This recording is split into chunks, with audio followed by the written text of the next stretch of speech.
Diji ya kamata ka biya mana umara mu ke ta hazo.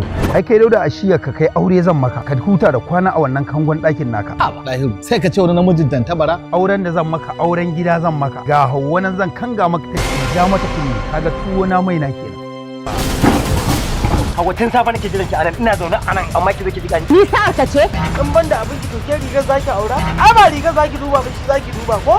To yanzu ba tare da ɓata lokaci ba zan ba wa Hajiya Sirayya Madugu dama domin ku ji abin da za ta faɗa da kanta. ADM. Mutunci. ADM. Mutunci. Ina neman haɗin kanku na mu gudu tare mu tsira tare a wannan tafiya da nake neman kujerar sanata idan Allah ya bani. Kin yi kokari sosai Lami, kin ba da gudunmawa a wannan dildin. Gashi, dama na miki alƙawari idan aiki ya kammala zan baki wani abu. Wannan wani sako ne ki duba, sannan kuma dama ina da account number ki, zan tura miki naira 500. Yawwa, ina so ki kasance ko da yaushe a cikin shiri saboda zan iya kiran ki ko da wani aikin ya samu.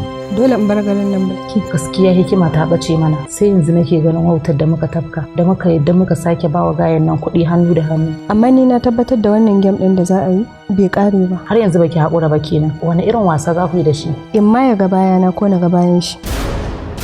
Da ni da shi dole sai ɗaya ya rayu, ɗaya kuma ya mutu.